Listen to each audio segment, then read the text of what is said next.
Annie, I'm going to ask you the next question. I know most recently you had a move repatriating back into the US, and it happened quite quickly for you and your family. When you think about that or any of the moves that you have done, what's the most useful tip or support you received, whether it was on your way in or on your way out?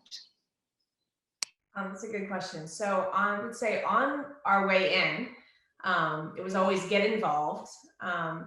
There's no community quite as welcoming as international school community in terms of not only welcoming the children onto campus, but welcoming the parents in whatever capacity, whether they're volunteering, attending sporting events, and also just welcoming the community or the family as a whole into the community.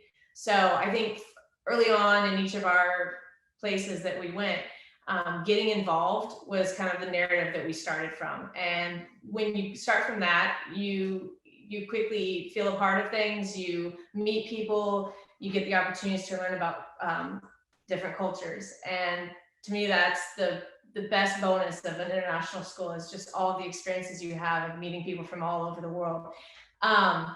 In terms of the transition out, to touch on kind of what Rami had said earlier, and John also touched on adaptability and agility, I would absolutely say that the experience of being in international school,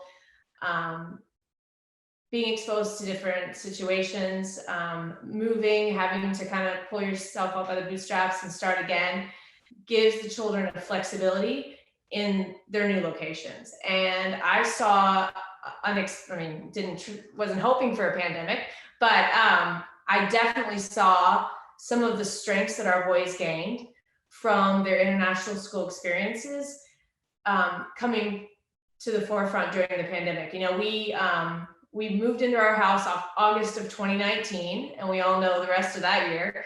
So I think we started here. We kind of were working through, as John had touched on earlier, kind of the emotions of the transition, and then things kind of went on pause a little bit because all the schools went on virtual. And so while I thought, and I don't want to say that it was all roses. I mean, it was difficult for everyone worldwide, but for our boys, I think what I saw was it was hard, but they also didn't think it was that difficult to have to just suddenly change again.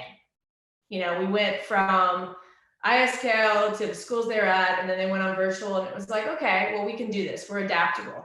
And I think that skill set, I would hope, carries through their adolescence and into adulthood, but it's definitely something that I would say, I'm not sure that it would have gone the same way had we never moved anywhere. If we'd always stayed in the same postal code or zip code through the entirety of their schooling. I don't know if they would have, I don't believe they would have necessarily acquired those skills of adaptability and just being able to feel at home in new environments, or at least accept the new environment quite so quickly. And just to go back to what you said earlier, just getting involved, I think the sooner you feel accustomed to a new community when you're relocating, the better off your transition will be, and the better your memories will be as well. Yeah, you've really highlighted that getting involved is important, establishing some of those new routines. Highlighted the resilience that our students, our children do have. It's always amazed me the level of maturity and depth of understanding that they have approached the pandemic with. We can learn from them every day as well.